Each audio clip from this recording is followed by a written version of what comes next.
Protecting your business is your number one priority. And in a world of ever-increasing global risks, organizations are facing uncertainty from third parties like never before. You've spent years building up your business, and now, more than ever, you have to think differently about due diligence to ensure that a new client, a supplier, or a third-party agent acting on your behalf won't put you at risk of reputational damage, loss of business opportunities, serious financial penalties, or even criminal charges. That's where we come in. Lexis Diligence helps mitigate risks, protects your reputation, and ensures regulatory requirements are met, helping your business reduce penalties and continue to grow through efficient, flexible, and cost-effective due diligence. From the convenience of a single interface, you can access over 26,000 global news sources, 1,000 plus sanctions and watch lists, and more than 1 million PEPs. Over 3,000 databases on public and private companies worldwide, in-depth country and industry risk analysis reports, and more than 46 billion public records on U.S. entities and individuals. Lexis Diligence empowers your due diligence process, allowing you to set up alerts for ongoing monitoring of critical third parties and to generate auditable due diligence reports to mitigate supplier and anti-bribery and corruption compliance risk more effectively. Dig deeper into your due diligence process with LexisNexis. Request a demo with one of our specialists today.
No SAS, adoramos perguntas ousadas. Perguntas que provocam e parecem impossíveis. As respostas estão esperando para serem descobertas. Porque a última fronteira não está no espaço, está nos dados. E com as perguntas e as análises certas, os dados podem fazer coisas incríveis. Como tornar o mundo mais seguro, mais rápido, mais saudável e mais gentil. Só precisamos perguntar aos dados, analisá-los, moldá-los e usá-los de um jeito mais inteligente para todos, em qualquer lugar. Com o SAS, você pode transformar dados em respostas e fazer as perguntas que fazem o mundo avançar. SAS. Curiosity Forever.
transparência, valorização, integração. Para alguns, essas podem parecer somente palavras soltas. Para nós, são valores que nos guiam a cumprir nossa missão: cuidar de você.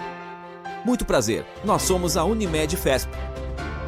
Hoje são cerca de 500 mil beneficiários. Mais de 700 colaboradores prontos para te atender. Unimed Fesp. Cuidar de você. Esse é o plano.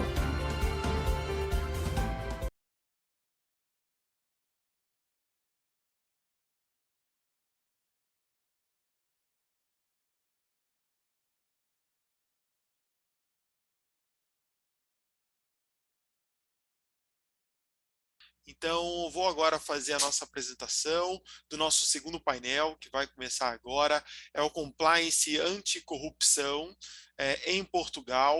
Para coordenar as atividades e da mesa de trabalho, também apresentar o mini currículo dos nossos palestrantes. Eu queria convidar a doutora Fernanda Dourado. Ela é sócia fundadora do Compliance Nordeste, executivo com atuação em SOX, GRC, assuntos regulatórios. Membro da Ordem dos Advogados do Brasil e também da Ordem dos Advogados Portugueses.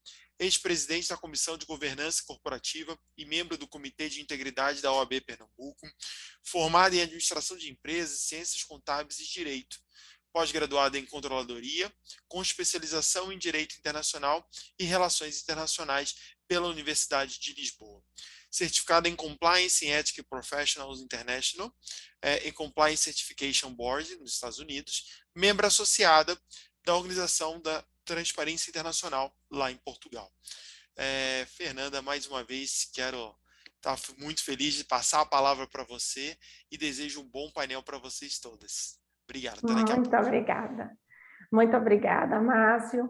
E fico muito contente por capitanear esse painel Compliance em Portugal.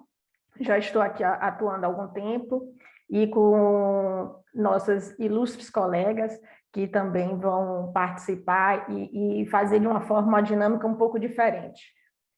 Esse painel a gente vai trazer um PPT para auxiliar no tema, uma vez que é algo novo, e para vocês conhecerem um pouquinho melhor como é o compliance hoje aqui em Portugal.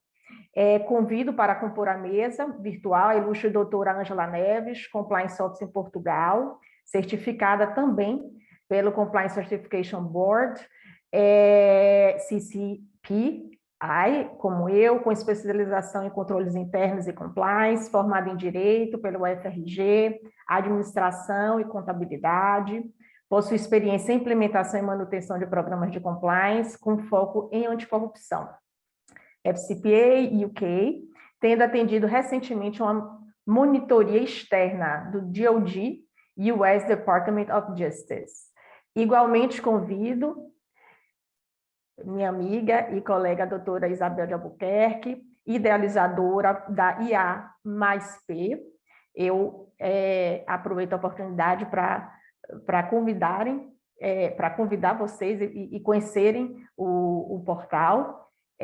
Também é Behavioral Compliance Advisor na CLOO, especialista e certificada internacionalmente, também CCEPI pela Corporate Compliance Board, cofundadora da Nova Compliance Lab, membro fundadora do Instituto de Compliance Rio, IC Rio, doutoranda em Direito na Nova School of Law, Lisboa, mestre e licenciada em Direito pela UERJ, Brasil, e pós-graduada em Direito Empresarial pelo IBMEC, Brasil. Igualmente convido a doutora Júlia Gracia, doutoranda na Nova School of Law, onde investiga as iniciativas de ação coletiva, que será tema apresentado, para a prevenção de corrupção, é cofundadora da Nova Compliance Lab, investigadora do Centro de Investigação e Desenvolvimento sobre Direito e Sociedade e bolseira de investigação da FCT Portugal. Co-coordena o curso de Compliance para a Prevenção da Corrupção e ministra formação em Ética Empresarial e Compliance, participando em várias conferências nacionais e internacionais e é autora de artigos publicados em revistas científicas e capítulos de livros. É advogada com mais de 15 anos de experiência no Brasil. Então, vamos começar. em que a doutora Ângela Neves, deixa eu só ver aqui, coordenar, não, a doutora Isabel Albuquerque, desculpa, que falará e trará como hoje o compliance é visto aqui em Portugal, a atuação das empresas, e vai fornecer esse panorama acerca do compliance. Obrigada, Fernanda, pela apresentação. Eu agradeço muito pelo carinhoso convite para estar aqui, especialmente dividindo esse painel com, enfim, duas queridas amigas que Portugal me deu, né, a Ângela e a Júlia, e falar sobre um tema que eu acho que nos une por completo, né? Somos todas apaixonadas pelo compliance anticorrupção. Bom, então a ideia do nosso painel de hoje é fazer um panorama geral de como que a gente está em relação ao compliance anticorrupção aqui em Portugal. Eu acho que para contextualizar é importante a gente dizer que o ordenamento jurídico português em matéria de corrupção não é nada simples, não é nada trivial. A gente tem o tema da corrupção tratado no Código Penal, mas a gente também tem uma teia de vários outros diplomas avulsos que também cuidam do tema da corrupção. Isso acaba por dificultar um pouquinho tanto a aplicação do direito pelos operadores jurídicos, mas também a compreensão, o entendimento do alcance punitivo desses diplomas pelo público-alvo, que são as empresas, os trabalhadores das empresas e nós, né, cidadãos.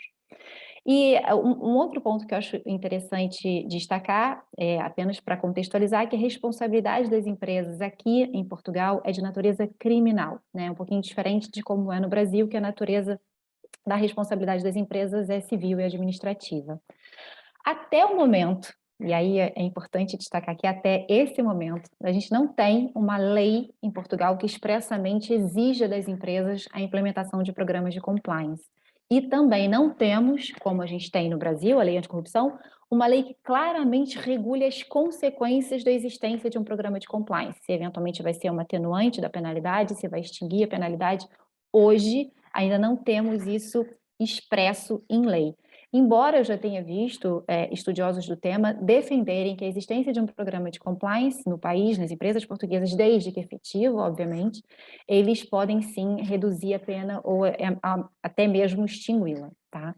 Então, o que eu sinto aqui em Portugal é que os programas de compliance ainda parecem ser vistos como um custo, né? Um pouquinho ainda, acho que está um passo ainda atrás de como no Brasil a gente já vê essa um pouco mais de maturidade no sentido de compreender o programa de compliance como um investimento justamente pelos diversos outros benefícios que o programa de compliance traz, que não se resume apenas à redução dos riscos da empresa incorrer em multas pela prática de condutas inadequadas, né? Nós sabemos que os benefícios vão muito além disso, passando pela retenção de talentos, passando pela melhoria do ambiente e da cultura organizacional, o aumento da competitividade, a atração de investidores, enfim, aqui a gente tem um rol grande de benefícios de compliance. Bom, e aí já passando para o cenário legislativo, em novembro de 2020, nós tivemos a publicação, tornou-se pública esse conjunto de medidas anticorrupção, que se chama Estratégia Nacional Anticorrupção aqui em Portugal. Não se trata do primeiro pacote anticorrupção do país, nem do segundo pacote anticorrupção, mas o fato é que essa estratégia agora ela existe, há quem defenda que esse pacote de medidas ele foi fruto de exigências da OCDE, de uma pressão internacional. Há quem critique que ainda no país a gente não tem um orçamento especialmente dedicado para conseguir implementar todas essas medidas que são sugeridas e propostas através dessa Estratégia Nacional de Corrupção, mas ela está aqui e ela traz 7 grandes prioridades para a gente enfrentar de forma eficaz a corrupção aqui em Portugal. Dessas 7 prioridades, eu entendo que 2 são especialmente relevantes aqui para o nosso debate. A prioridade número 2, que traz a necessidade do setor público para que ele consiga prevenir, e é muito interessante que eles começam aqui se começa a buscar mais foco na prevenção e não na remediação, né, através do programa de compliance. Então, a prioridade 2, ela traz essa necessidade do setor público adotar programas de cumprimento normativo, que é a forma como a Estratégia Nacional batiza, né, os programas de compliance, com base na experiência do setor privado. E aqui, claramente, trazendo essa compreensão de que o setor privado tem, de fato, mais experiência na implementação de programas de compliance ainda do que o setor público. E a prioridade 3, e aí já trazendo esse comprometimento, a necessidade do comprometimento também do setor privado na prevenção e na repressão da corrupção. E aqui eu trago um trecho da estratégia, que traz a obrigatoriedade das empresas do setor privado, que sejam de grande ou média dimensão, de se implementar um programa, e que venha alguma lei que preveja consequências para sua não adoção. Então, até aqui, na Estratégia Nacional de Corrupção, tudo indicava que o país ia caminhar tal como caminhou o ordenamento jurídico francês, por exemplo, que tem lá a lei anticorrupção francesa, que exige, que obriga as empresas a implementarem programas de compliance, e o simples fato delas não implementarem já poderia ser caracterizado uma infração legal e a empresa poderia responder. Nesse mesmo caminho, o Conselho de Ministros, em junho desse ano, aprovou um decreto-lei anticorrupção que cria o Mecanismo Nacional Anticorrupção, que é a Autoridade Nacional Anticorrupção aqui em Portugal, e também aprova o Regime Geral de Prevenção da Corrupção, estabelecendo novamente aqui a obrigação de implementação de programas de compliance nas empresas do setor público e privado, desde que empreguem mais 50 ou mais trabalhadores. Então, você vê que até junho de desse ano, a tendência era que o país caminharia nessa direção de obrigatoriedade de implementação dos programas de compliance. Bom, como eu mencionei, esse decreto-lei anticorrupção ele foi aprovado pelo Conselho de Ministros em junho, e pela nossa Constituição, esses decretos, quando aprovados, eles precisam ser remetidos para o presidente da República, que em 40 dias ou promulga ou veta. O fato é que 5 meses se passaram e a gente ainda não temos uma ideia concreta do status desse decreto-lei. Se, eventualmente, ele foi apenas aprovado na generalidade, ainda precisa ser aprovado na especialidade. Se, eventualmente, o governo desistiu de enviar para o presidente da República, o que eu creio que não seja o caso. Enfim, então, estamos aguardando há 5 meses alguma definição acerca do decreto. E nesse meio tempo, nós tivemos também uma proposta de lei do governo que traz também várias medidas que foram sugeridas nesse pacote chamado Estratégia Nacional Anticorrupção. Nessa proposta de lei, aparentemente, o programa de compliance deixa de ser algo obrigatório e passa a ser visto como uma forma de atenuar a penalidade ou distinguir a penalidade. Essa proposta de lei foi aprovada sexta-feira passada, então super recente, e seguiu para o presidente da República para se pronunciar. Estamos aqui todos ansiosos, aguardando o desfecho dessa novela legislativa. Bom, então, para finalizar essa primeira parte da minha exposição, eu acho que é uma questão de tempo até que a gente tenha mesmo em Portugal uma definição sobre se o programa de compliance vai ser algo obrigatório ou não, ou se uma vez implementado, quais serão as suas consequências para a empresa, se eventualmente ela conseguir comprovar que ele é efetivo, ela vai conseguir atenuar sua pena ou eventualmente extinguir essa pena. E aqui, já caminhando para o final, eu gostaria de trazer uma pesquisa também muito recente, ela acabou mesmo de sair do forno, que é uma pesquisa global, que se chama Ethics at Work. Ela pesquisa 13 países, e ela pesquisou, ouviu, né, mais de 10 mil trabalhadores. O foco dessa pesquisa é medir 4 grandes aspectos que eles chamam de blocos, né, grandes blocos de construção de uma cultura organizacional. Então, o primeiro seria a capacidade dos line managers, né, acho que os gerentes, aqueles que estão atuando na linha de frente, de dar um bom exemplo de comportamento ético, a capacidade da organização agir de forma ética, A capacidade da alta liderança também considerar a ética de uma maneira como algo de fato que deve ser tratado de uma maneira séria, e a capacidade da organização responsabilizar os seus trabalhadores quando não agem de forma ética. Então, esse é o foco da pesquisa, de analisar esses 4 grandes aspectos da cultura organizacional, e como resultado ela traz um indicador de percepção desses trabalhadores sobre a cultura do seu ambiente de trabalho. E se a gente for pegar o índice dos países que foram analisados, e foram esses 13 países, Portugal, infelizmente, ele se encontra lá no final da lista, né, como um dos menores, o menor índice da pesquisa. Mas, se a gente for pegar da última pesquisa, que foi realizada em 2018, essa pesquisa é realizada a cada 3 anos, tá? Desde 2005, então já é uma pesquisa que já tem um certo tempo.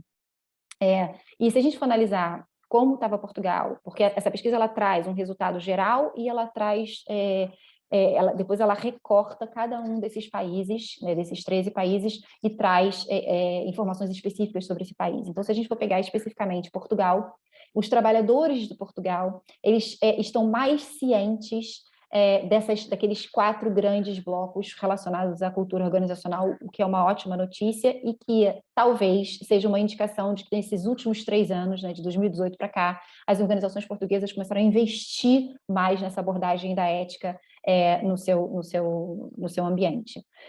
Mas, infelizmente, esse percentual, por mais que tenha crescido, né, dos trabalhadores estarem mais cientes com relação a esses 4 grandes blocos de construção de uma cultura, ainda o percentual ainda não o percentual ainda não é tão alto quanto a média dos outros países. Então, ainda há um grande número de trabalhadores portugueses que não estão cientes desses 4 grandes blocos que formam uma cultura organizacional. E, além disso, essa pesquisa ela traz que os trabalhadores, alguns pontos de melhoria que merecem ser observados aqui para as nossas empresas portuguesas, já que os trabalhadores portugueses estão entre aqueles que mais responderam que se sentem pressionados a comprometer os seus padrões de comportamento nas suas organizações. Enquanto a média global, 11% dos trabalhadores responderam que se sentem pressionados, Portugal foi quase o dobro, né? 21% dos trabalhadores se sentem pressionados para comprometer os padrões de ética das suas organizações. E as fontes de pressão, as 2 maiores fontes de pressão seriam a pressão da autoridade, que é a que vem de cima, que vem do líder, e uma pressão de tempo, né, de prazos irrealistas. Então, acho que se a gente soma esses 2 fatores, né, relevantes, a gente tem uma receita perfeita aqui para tornar os trabalhadores eticamente cegos, que é o que se costuma dizer na ética comportamental. Eles, com essa pressão da autoridade e a pressão do tempo, eles se tornam eticamente cegos e tendem a agir de maneira inadequada, infelizmente, mesmo sem querer, mesmo sem perceber. Então, talvez seja por isso que a pesquisa traz que os trabalhadores portugueses estão entre aqueles que mais tendem a responder, que conhecem, que tomam conhecimento, que testemunham condutas inadequadas no seu trabalho. Mas, apesar disso, deles serem dos que mais testemunham questões, problemas no seu trabalho, eles estão entre os que menos reportam. Eu sei que a gente vai falar um pouco mais desse tema com a Ângela, mas só para trazer um panorama geral, de uma média global, né, de que 57% dos trabalhadores costumam reportar, em Portugal apenas 46% dos trabalhadores portugueses reportam. E aí são essas 2 as grandes razões, né? Ou eles não acreditam que vai ter alguma ação corretiva, ou que é falta clara de confiança, né, eventualmente interna, e acreditam que isso pode, pelo menos, eventualmente prejudicar o seu emprego, eventualmente através de uma retaliação ou algo do tipo. Então, acho que a gente tem aqui um caminho a percorrer ainda no país, mas eu sou muito esperançosa. Eu acho que esses movimentos legislativos trazem o compliance, trazem luz para o tema aqui no país. Acho que se a gente for comparar de 4 anos atrás, quando eu cheguei, para hoje, eu vejo um avanço notório no tema da preocupação em se falar mais sobre isso, em palestras, seminários, cursos. Então, eu acho que a gente tem tudo para ter uma mudança muito significativa, positiva no país no ano que vem. E aqui eu deixo os meus contatos, eu agradeço mais uma vez e, enfim, fico aberta aqui para questões e sugestões, que eu sei que vai ser mais para o final. Obrigada. Obrigada, Isabel.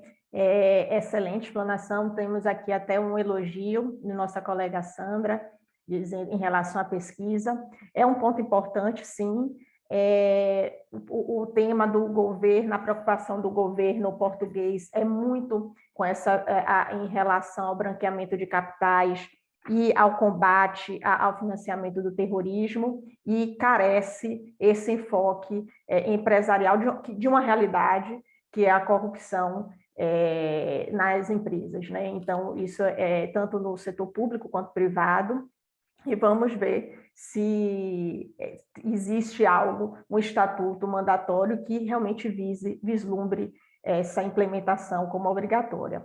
Muito obrigada. Dando sequência, agora sim, doutora Ângela Neves vai falar um pouquinho acerca da hoje que a gente vai falar da Diretiva Europeia de Proteção do Denunciante, que foi um tema que os portugueses, né, estão abaixo em comparação aos demais, em ter atitude em fazer o reporte. A complacência é um ponto crítico, e aí existem vários fatores que podem impactar, e ver um pouquinho como essa diretiva hoje está refletindo em Portugal em relação a uma legislação que venha a proteger os denunciantes.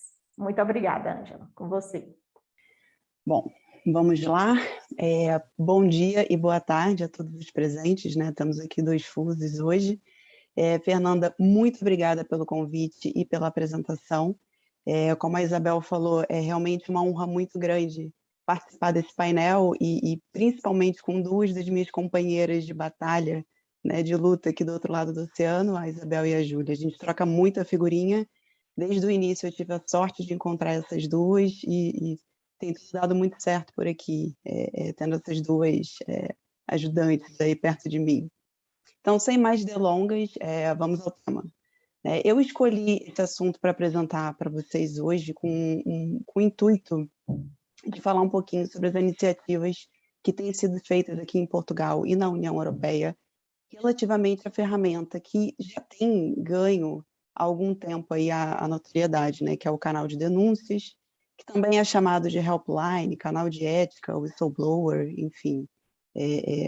Cada empresa chama, né, da forma que julga melhor, mas sempre sempre com o mesmo intuito, né, de conseguir obter os relatos de violações e de mais condutas presentes na empresa. Bom, como a Isabel comentou, ela deu um pouquinho de spoiler aqui da minha apresentação, mas não tem problema, porque os temas são completamente correlatos. Recentemente teve essa pesquisa, né? Essa pesquisa, e recentemente mesmo, eu estava conversando com a Isabel essa semana, foi esse mês que a gente conseguiu a atualização desses índices, e desses 13 países que participam da pesquisa, Portugal está entre eles. E como a Isabel comentou, existe realmente uma baixíssima predisposição dos trabalhadores portugueses em se manifestar, né, em falar sobre as violações e as más condutas que eles eventualmente presenciam, em comparação com a média global, que é de 57%, é ainda um índice preocupante, né, por mais que venha melhorando com o tempo, a gente ainda precisa prestar atenção nisso. E as principais razões pelas quais esses trabalhadores portugueses não se sentem à vontade é justamente porque eles não acreditam que as devidas medidas corretivas seriam tomadas, né? Ou seja, para que eu vou denunciar? Por que eu vou me expor se eu acredito que nada vai acontecer? Né? E, além disso, eles ainda sentem que poderia colocar o próprio emprego em risco. Né? Então, nada vai acontecer e eu ainda posso acabar sofrendo aí alguma retaliação, enfim, alguma represália. 45% desses trabalhadores portugueses afirmam não estarem satisfeitos com o resultado dessas medidas, né? Depois deles terem se manifestado. comparativamente à média global, de 62%, você vê que realmente é preocupante, né? E como último índice que eu trouxe aqui, tem a questão da represália, que é justamente a questão da retaliação, né? O denunciante, quando faz o seu relato, obviamente que ele não pode sofrer nenhum tipo de represália, né? E em Portugal, 42% ainda demonstra essa preocupação no momento da manifestação, enfim, dessa avaliação, dessa violação ou dessa potencial violação. Então, são realmente números preocupantes, números que vêm melhorando, mas que ainda precisa bastante de alguma progressão, ok?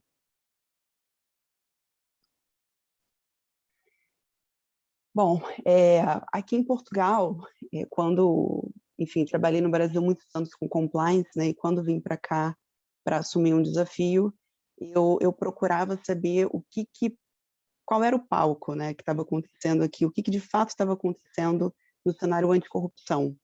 No Brasil, a gente escutava muito falar em todos os esquemas, era basicamente, toda vez que você ligava o jornal, aparecia alguma coisa, pelo menos, sobre a Lava Jato. E aqui eu comecei a buscar o que estava acontecendo, né? 2 casos me chamaram muita atenção, né? Até porque a partir do momento que você começa a executar alguns dos procedimentos, como, por exemplo, o Know Your Customer, né? Que é conhecer o seu cliente, você acaba esbarrando com essas situações. E 2 casos que eu trouxe aqui para vocês é o Luanda Leaks e o Football Leaks. Esses 2 casos, eles vieram à tona por meio de denúncias, né? Ou seja, as pessoas tiveram conhecimento dessas violações, dessas más condutas, por conta de uma denúncia que foi feita e de divulgações que foram feitas.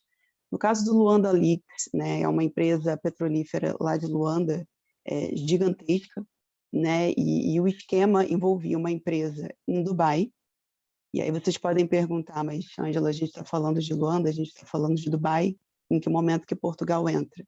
Né? 4 pessoas que controlavam essa empresa em Dubai, essa empresa que estava envolvida no esquema com a Sonangol, essas pessoas eram portuguesas, né? E, obviamente, estão respondendo por alguns atos. Então, a partir desse momento, Portugal começou a prestar muita atenção no tema anticorrupção, né, e o que deveria, quais medidas deveriam ser tomadas para coibir esse tipo de situação. E aqui o segundo caso, que é o do Football Leaks, né, que aí eu já não vou entender tão bem, porque são questões ali de futebol, mas pelas minhas pesquisas, né, o que aconteceu foi basicamente que o Rui Pinto é um hacker muito famoso, ele começou a perceber que existiam diversos esquemas dentro das ligas de futebol, né? E esquemas que envolviam, por exemplo, patrocinadores, né? Existe um regulamento específico que fala que um patrocinador não pode patrocinar mais de um time, enfim. E ele, de uma forma muito estruturada, trouxe bastante informação sobre mais condutas que estavam a acontecer, né? Todas as violações dessas regulamentações, né? E claro, a gente sabe que o futebol também envolve muito dinheiro, né? Então são situações que chamam a nossa atenção justamente pelo volume transacionado. Bom, obviamente existem outros esquemas, né, outras situações que aconteceram, mas essas 2 aqui foram realmente bastante emblemáticas, né, até pela proporção que a própria mídia trouxe. Como a Isabel comentou, existe a Estratégia Nacional Anticorrupção, né, e aqui a gente pode fazer um paralelo interessante com a nossa legislação, a 12846, nossa legislação, falo nossa ainda, porque, enfim, né, nunca vai sair de mim, mas pronto, a legislação anticorrupção brasileira, que também prevê a utilização de canal de denúncia, né? Mas qual seria a grande diferença entre o arcabouço brasileiro e o português? No caso de Portugal, o legislador ele tem pensado um pouco além na questão do canal de denúncia, né? Aqui a gente não fala só sobre a mera existência do canal, mas também como que esse canal vai funcionar, né? A obrigatoriedade dele fica clara, mas como que eu vou proteger o meu denunciante? Né? Como que eu consigo fazer que esse canal de denúncia, ele de fato proteja, ele de fato tenha meios, como que eu faço, por exemplo, para ter certeza de que o meu denunciante está recebendo a resposta devida? Né? Enfim, a partir do momento que você faz a denúncia, você espera ter um resultado, né? Você cria uma expectativa. Então, o legislador português, ele tem se preocupado com isso, não só o português, né? Como eu falei, essa diretiva, ela é da União Europeia, então, aqui é um pouquinho diferente, né? Na verdade, a União Europeia cria a diretiva e depois os países membros, né, eles precisam transpor essa diretiva para dentro do ordenamento jurídico. Tá? Depois, ao final, eu falo um pouquinho mais sobre essa questão. Mas o que eu achei interessante trazer para vocês hoje é essa diferença entre as legislações, entre a legislação portuguesa e a legislação brasileira. Bom, e qual que seria exatamente, pelo menos os principais objetivos dessa diretiva? Primeiro que eu já cito é, de fato, prevenir e dissuadir a prática de ilícitos através da criação de um canal que assegure a proteção do denunciante. Né? É claro que o denunciante ele vai ser a pessoa mais propícia, né? Ele está ali no dia a dia da empresa, é claro que ele vai conseguir capturar qualquer tipo de conduta errada ou de violação muito mais tempestivamente, né, do que qualquer outra pessoa.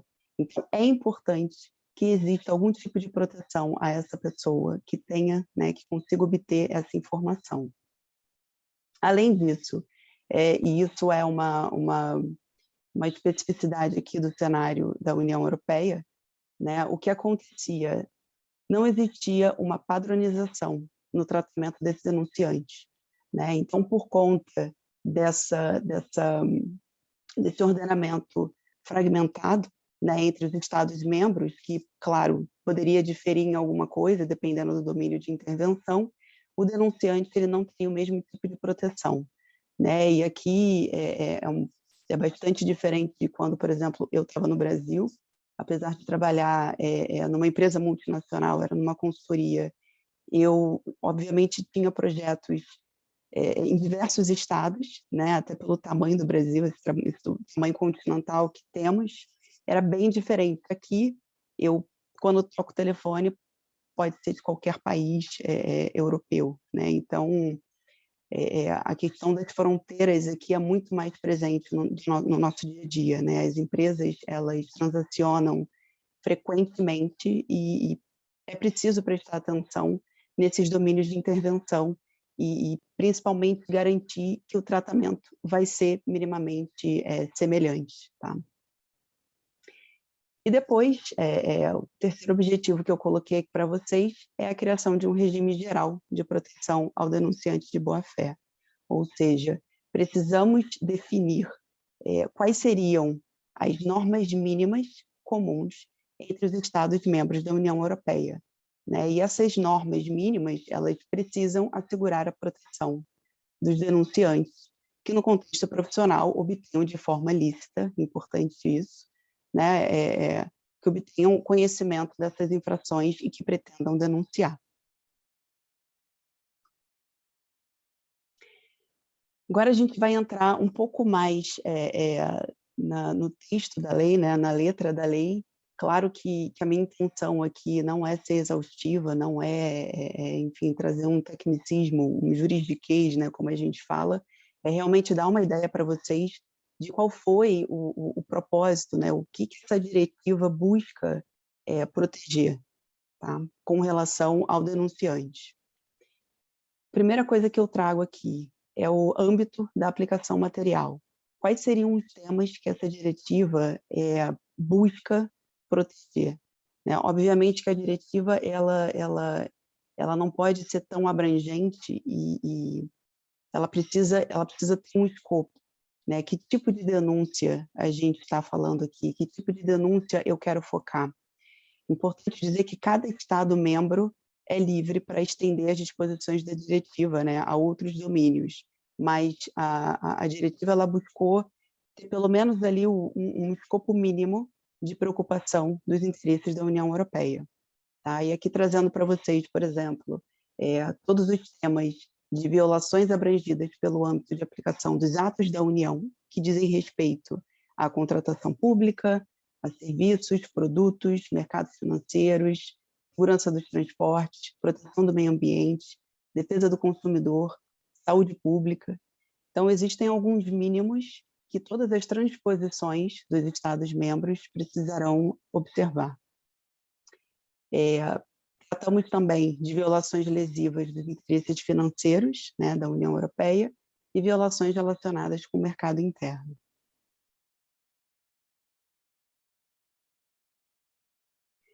Falando agora sobre âmbito de aplicação pessoal, né, ou seja, a diretiva ela tem o propósito de tutelar o denunciante, e aqui eu estou falando de denunciante no setor público e no setor privado. Ok? Não só o denunciante do setor público, que é o que geralmente a gente vê, que já existe, inclusive, alguma legislação portuguesa que trata sobre isso, no setor público. Mas aqui o legislador está sendo mais abrangente, ele traz também o âmbito privado. Então, seria qualquer pessoa que possa ser objeto de represália. E a gente fala de trabalhadores, incluindo funcionários públicos, a gente fala de não assalariados, a gente fala de titulares de participações sociais e pessoas pertencentes a órgãos de administração, de gestão ou de supervisão, né, das empresas, e quaisquer pessoas que trabalhem sob a supervisão e direção de contratantes, subcontratantes e fornecedores. É de fato bem abrangente para as pessoas que trabalham direta ou indiretamente com essas empresas. E eles vão um pouco além, né? O legislador ele vai um pouco além. Ele fala, inclusive, sobre a proteção estendida a terceiros, tais como facilitadores, familiares, colegas ou mesmo entidades jurídicas que, de alguma forma, se encontrem ligadas ao denunciante e que possa, por essa razão, também sofrer algum tipo de retaliação.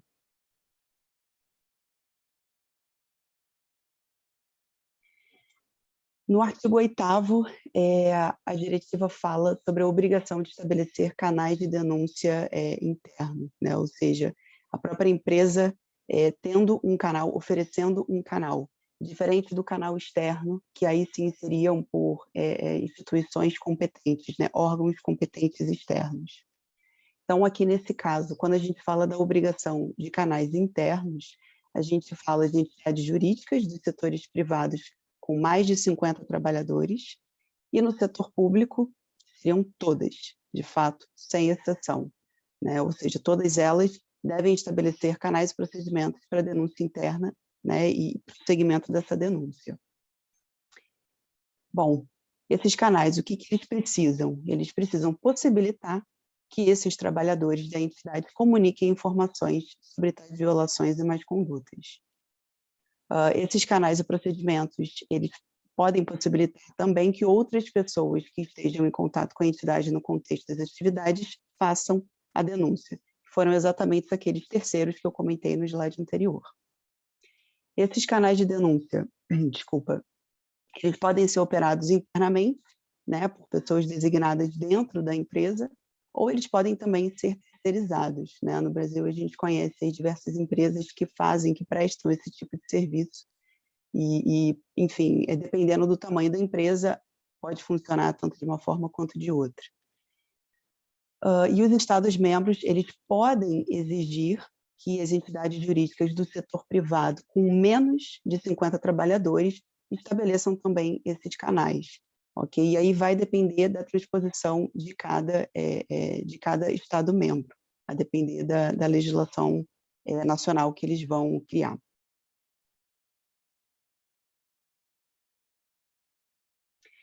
Bom, e com relação aos procedimentos para denúncias internas e segmento dessas denúncias. Canais para a recepção de denúncias que sejam concebidos, instalados e operados de forma segura, de forma a garantir que a confidencialidade da identidade dos denunciantes e dos terceiros mencionados na denúncia seja protegida e a impedir o acesso de pessoal não autorizado. Aqui, quando a gente fala de confidencialidade, é realmente evitar o vazamento de informações, né? Se eu faço uma denúncia, obviamente, eu quero que isso seja tratado da melhor forma e, claro, que apenas pelas pessoas que são designadas para esse tratamento. tá? Existe uma questão um pouco mais específica sobre anonimato. Não é um tema pacífico, né? Existe aí alguma discussão com relação se as denúncias com anonimato devem ou não ser, se esse anonimato deve ser garantido até o final. Claro que depende muito do ordenamento jurídico de cada país, mas aqui, especificamente, a gente está falando de confidencialidade. Com relação ao prazo, a própria diretiva ela já estabelece um prazo, ela fala que os avisos de recepção da denúncia ao denunciante num prazo de 7 dias a contar da data da recepção dessa denúncia. Ou seja, você vê o quanto a diretiva busca fechar e proteger que realmente o denunciante tenha esse retorno. Como eu falei antes, né, a designação de uma pessoa ou um serviço imparcial para lidar com essas denúncias. Depois, um prazo razoável para dar retorno da informação, que não pode exceder 3 meses. Né? Obviamente, depender do caso a caso, né, e da complexidade de cada denúncia. Mas o legislador pensa nisso também, não pode passar de 3 meses. E também a forma de denúncia. Você pode fazer denúncia tanto por escrito quanto verbalmente. Né? E aí existem diversas formas. Pode ser por e-mail, pode ser através de site, pode ser através de telefone.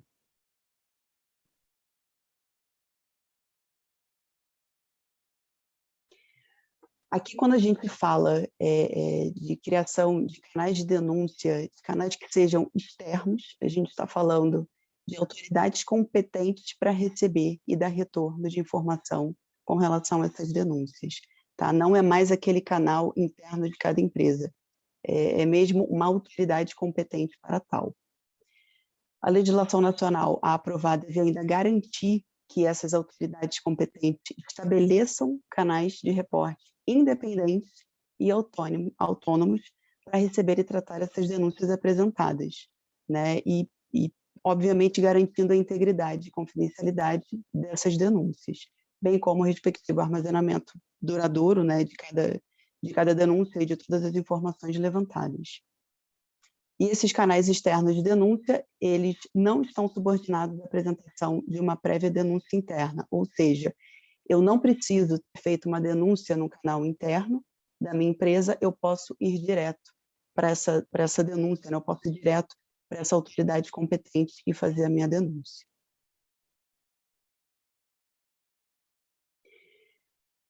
Claro que essa diretiva também trataria sobre a questão da proibição de retaliação, né? E a diretiva ela é bem taxativa com relação a todos os tipos de retaliação que não podem acontecer.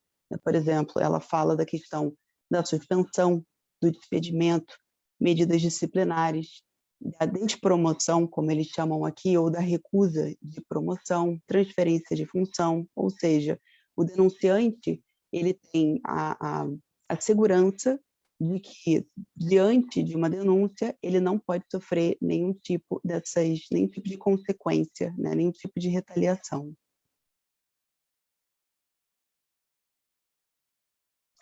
Com relação ao início da aplicação dessa diretiva, e aqui há uma parte um pouco mais polêmica, né? A diretiva, ela inicialmente obrigaria que os Estados-membros já tivessem essa lei transposta a partir de 17 de dezembro de 2021. Ou seja, qualquer organização na União Europeia com mais de 250 funcionários já estaria sujeita a essa diretiva a partir de 17 de dezembro, né? Ou seja, a gente está falando aí em menos de um mês. Mas o que acontece nesse exato momento? Apenas 2 países dos 27 Estados-membros já conseguiram transpor essa diretiva. Inclusive, Portugal ainda não conseguiu transpor. Temos aí um projeto, inclusive ontem teve um projeto que está em apreciação, está sendo votado, mas ainda não foi aprovado. Começaremos isso com algum atraso, a gente acredita que pelo menos em 6 meses, até que isso possa ser aprovado e, de fato, passe a ter vigência aqui em Portugal. E, obviamente, como a própria lei, como a própria diretiva estabelece para as organizações menores, seria a partir do dia 17 de dezembro de 2023.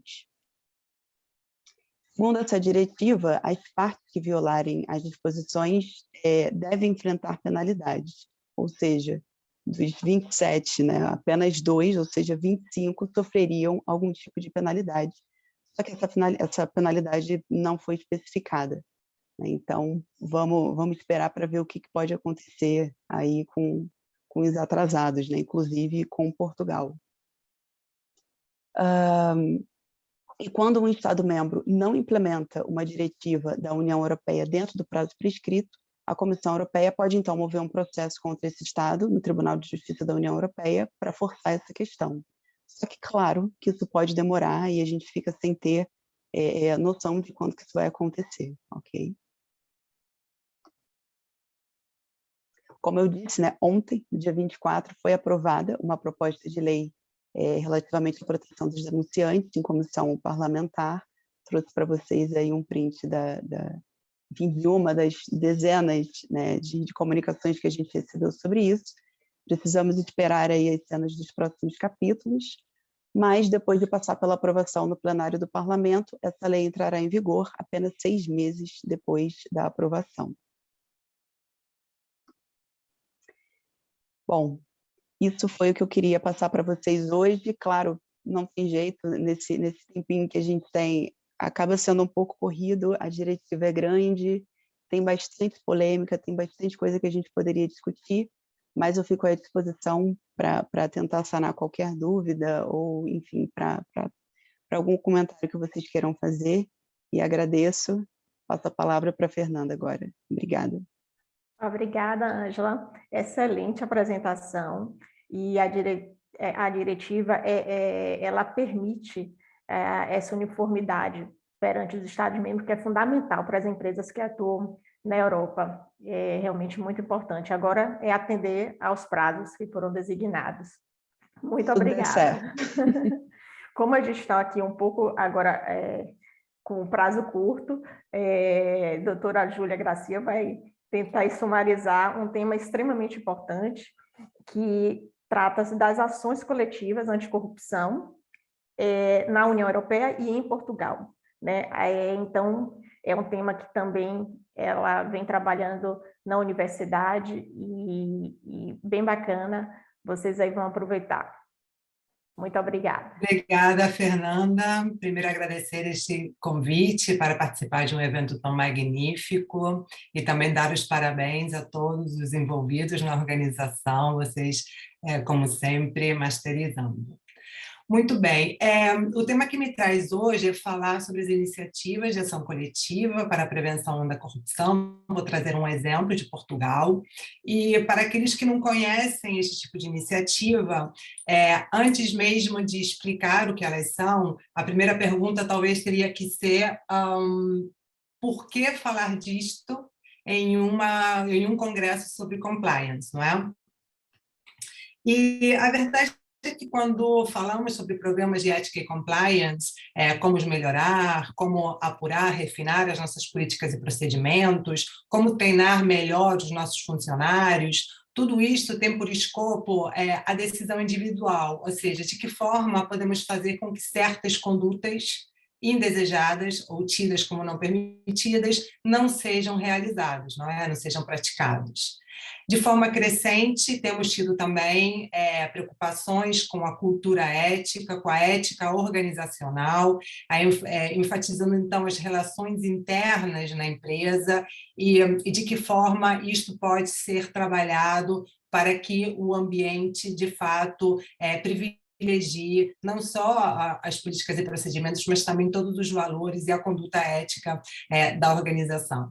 Mas nenhuma empresa funciona isoladamente no universo, não é? Ela sempre está inserida em um contexto específico, ou seja, em um país que pode ter um maior ou menor índice de corrupção, pode desempenhar as suas atividades em áreas que são mais sensíveis para a corrupção, setor de defesa, contratação pública, podemos falar também de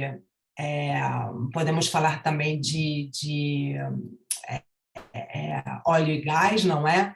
Então, é neste contexto em que, muitas vezes, existe, de um lado, esta vontade de externalizar as nossas melhores práticas, que tanto trabalho deram fazer, não é? Nós temos aqui programas de ética e compliance que são espetaculares e que, de fato, nos fazem ter orgulho deles e podemos querer disseminar isto com outras partes interessadas, mas também encontrar fóruns de discussão onde isso seja possível, onde nós possamos levar as nossas dúvidas, as nossas preocupações e encontrar suporte para o quê? Para tentar contribuir para um ambiente de negócios mais éticos, transparentes e menos corruptos. E é nesse contexto que surgem as iniciativas de ação coletiva. Muito bem, eu trago aqui um conceito que foi proposto pelo Banco Mundial em um dos primeiros trabalhos escritos e preparados sobre ações coletivas, vem que é de 2008, então muito se aprendeu ao longo das décadas sobre este assunto, e o que eu gostaria de destacar é que a ação coletiva ela não é um fim em si mesmo, ou seja, não se trata de fazer parte de algo, na verdade é um processo de colaboração constante que tem que ser alimentado, trabalhado e que nos vai levar a quê? A que organizações semelhantes se unam com o mesmo propósito, e o que nós ouvíamos sempre, a necessidade de promover o equilíbrio no campo de ação entre os concorrentes, e muitas dessas iniciativas, empresas concorrentes entre si também fazem parte. Por quê? Porque é necessário restabelecer a confiança no ambiente de negócios, um ambiente em que o melhor vai conseguir ter mais expressividade, mas não necessariamente porque está envolvido no pagamento de suborno para o poder público, por exemplo, não é? Não vamos ter tempo de passar por todas essas questões, eu trago só alguns highlights. E então a pergunta pode ser, como fazer? Isto é um conceito muito lato, muito amplo, não é? Como é que nós podemos visualizar isto na prática? Então, idealmente, a ação coletiva conta com diversas partes interessadas, sociedade civil, setor privado, setor público, mas não necessariamente em todas elas haverá participação destes três. Pode ser que em algum momento a sociedade civil, como Transparência Internacional, funcione como facilitador, ou organização internacional, como o Pacto Global, pode ser uma iniciativa só do setor privado, mas vemos que de forma crescente existe esta colaboração. E podemos pensar nas iniciativas de diversas formas, mais a curto prazo, mais a longo prazo, podemos pensar em iniciativas, como é o caso do Pacto Global, cito mais uma vez, que contenham um comprometimento ético, outras iniciativas podem contar com um enforcement externo, um observador, alguém de fora da iniciativa, como é o caso do Pacto de Integridade, que é o que nós vamos ver, que esteja a monitorizar o funcionamento destas iniciativas. E, claro, com esta brevíssima explicação, penso que podemos olhar para os Objetivos de Desenvolvimento Sustentável e pensar aquelas empresas que querem impulsionar os ODS, não é? E que fazem parte dessas iniciativas, ou que gostariam de fazer parte, pois estariam, então, contribuindo para o ODS 16, a meta 5, e também para o ODS 17. O ODS 17 é instrumental, apresenta formas de levar a cabo os ODSs, e nas metas 16 e 17 nós temos aqui as parcerias multissetoriais. E eu comecei falando com conteúdo tirado do que chamamos o primer de ações coletivas. Eu trago agora, saído do forno, o último manual, foi publicado este mês, a versão em português, e eu destaco aqui algum conteúdo. É um manual muito interessante, fruto de décadas de trabalho no tema pelo Pacto Global e outras partes interessadas. Eu destaco aqui essa ideia do papel proativo, não é? Ou seja, a empresa sai do seu cluster e busca esta colaboração, inclusive com empresas que podem ser competidoras. A ideia de que é diferente dizer que eu faço e, de alguma forma, mostrar que, de fato, eu estou a fazer. Essas iniciativas têm diversas atividades, tem medição de progresso, tem mentorias. Então, tudo isso mostra que, de fato, nós estamos alinhados na atitude com o nosso discurso. E o compromisso além das exigências legais, porque essas iniciativas elas são voluntárias. Então, na medida em que não há uma exigência legal de fazer parte de uma iniciativa, quando a empresa toma esta atitude proativa e faz parte de uma iniciativa, está mostrando esse comprometimento além das exigências legais. E quando nós olhamos, por exemplo, o guidance do Ministry of Justice, quando fala do comprometimento da alta administração, uma das questões que levanta é se a empresa está para aprovar o from the top, o comprometimento da alta administração, se a empresa faz parte de uma iniciativa de ação coletiva.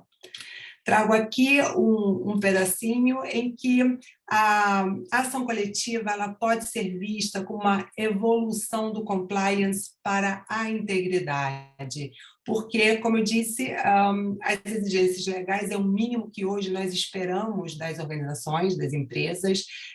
Se vamos para a pirâmide de responsabilidade, temos as obrigações econômicas, temos o compliance, temos as questões éticas, ou seja, além do compliance, finalmente a filantropia. E, antes de tudo, aproveitar essa oportunidade de juntar-se a empresas que pensam da mesma forma.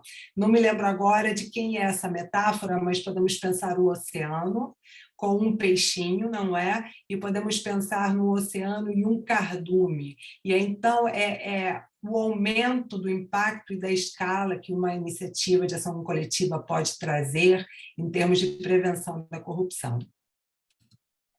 Temos vários exemplos, trouxe aqui só alguns. As iniciativas de ação coletiva não são só para a corrupção, não é? Existem vários outros setores. Para isso, e para vários ODS, para isso eu sugiro consultar o Pacto Global, que tem muito material a respeito, muitos exemplos.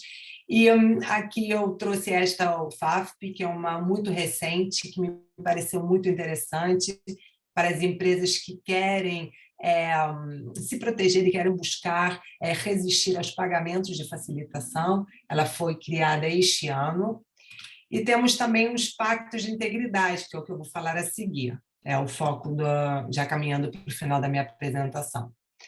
Então, os pactos de integridade são, primeiro, um acordo formal. Um acordo formal para contratação pública, bens ou serviços.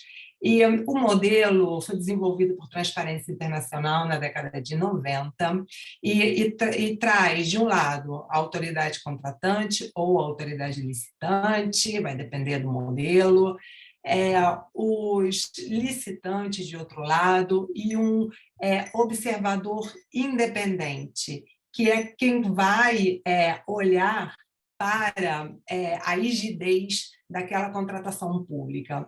O Pacto de Integridade é um processo de gestão da integridade que não termina apenas com, por exemplo, assim, temos aqui a licitação, o melhor concorrente ganhou, funcionou tudo bem. Não, é também para as fases, ou pode ser também para as fases subsequentes da contratação pública.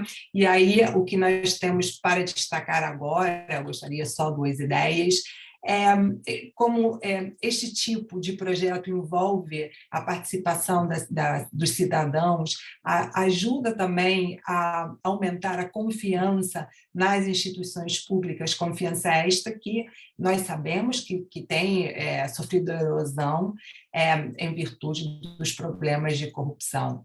E como o Pacto de Integridade busca exatamente isso que eu vim dizer, a gestão da integridade, também como corolário disso nós temos a prevenção da corrupção. Tem recebido reconhecimento aqui na União Europeia, o Tribunal de Contas já reconheceu os pactos de integridade, a Provedoria Europeia concedeu um prêmio sobre a excelência no campo da administração aberta. E hoje o que nós temos é a União Europeia tem um projeto onde financia 18 pactos em 11 Estados-membros, ou seja, estes pactos são todos eles diferentes entre si, no sentido que alguns são para a cultura, outros são para a infraestrutura, alguns são para longo prazo, porque são muito volumosos, então são projetos mais extensos, com muitas fases e muito mais complexidade, outros são menores e alguns já terminaram, que é o que nós vamos ver agora. Então, aqui eu trago o pacto que foi celebrado em Portugal, foi o primeiro pacto de integridade para restauro e conservação do Mosteiro de Alcobaça, que é um patrimônio mundial da Unesco desde 1989. A Transparência Internacional foi a monitora do projeto, e este pacto, sexta-feira, foi o evento de encerramento do projeto, que foi concluído com muito sucesso, e que trouxe inúmeros ganhos, inclusive do ponto de vista da história da arte, e diversas outras questões que estavam escondidas e esquecidas em função de necessidade de melhorar o patrimônio em si, e que foram agora trazidas à luz. E eu termino, então, aqui, corri um pouquinho, trazendo o Pacto de Integridade na Estratégia Nacional Anticorrupção. Por que eu destaco a importância do pacto na estratégia? Porque nós estamos entrando agora na fase de distribuição dos fundos de recuperação, de resiliência pós-Covid, e isso vai envolver dinheiro da União Europeia, e nós precisamos encontrar formas de garantir que estes fundos são utilizados para a finalidade que são postas, que é a recuperação da economia. E eu creio que esse tipo de ferramenta pode ajudar muito a controlar a rigidez na distribuição desses fundos de resiliência. E eu termino, então, com esta ideia. O PAT é uma iniciativa de ação coletiva do World Economic Forum, e eles trouxeram essa agenda para a integridade nos negócios, com 4 pilares. E o primeiro deles, aquilo que eu já mencionei, é o comprometimento com a ética e com a integridade, além do compliance. E também esta ideia de dar suporte à ação coletiva para aumentar a escala e o impacto das nossas ações. Muito obrigada, deixo aqui meu e-mail, meu contato, estamos aqui abertos para dúvidas e comentários. Obrigada. Muito obrigada, excelente apresentação. Quer dizer, doutora Isabel Albuquerque, doutora Ângela Neves e Júlia Gracia trouxeram temas extremamente recentes, né? Vocês puderam acompanhar pelo período. Então, a exemplo da Estratégia Nacional, que compreende de 2020 até 2024, a proposta de lei recente em Portugal, Lei 9014, a diretiva relativa ao whistleblower, que a doutora Ângela Neves, e, por fim, a Júlia Gracia, abordando as iniciativas de ações coletivas, findando com esse recente projeto em Portugal. Agradeço imensamente a participação de todas vocês, agradeço principalmente todos vocês que estão nos acompanhando, e com certeza tiveram aqui algumas perguntinhas que eu vou direcionar pelo privado, já que a gente está com o tempo curto, mas corrobora como está interessante e como esse tema é importante, até porque cada vez mais tem brasileiros vindo para Portugal, atuando como profissionais.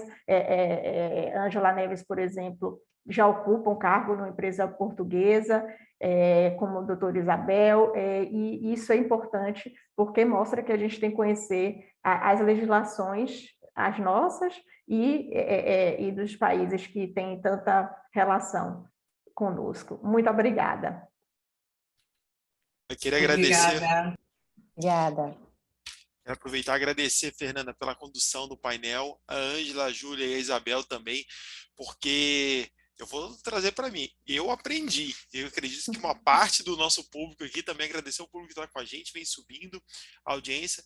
vem também aprendendo também com vocês, né? Acho que só deu aquele gostinho, quero mais, eu quero mais informação, quero saber o que vai acontecer, ainda mais da legislação, como foi falado aqui, que tem um prazo super curto de canal de denúncia, está acontecendo, enfim, é algo que está acontecendo agora, né? Não é nem falando vai acontecer, como será, não sei, mas hoje já impacta diretamente. Então foi muito bom trazer esse tema, e a gente é muito próximo, querendo ou não, dos nossos amigos que ficam em Portugal.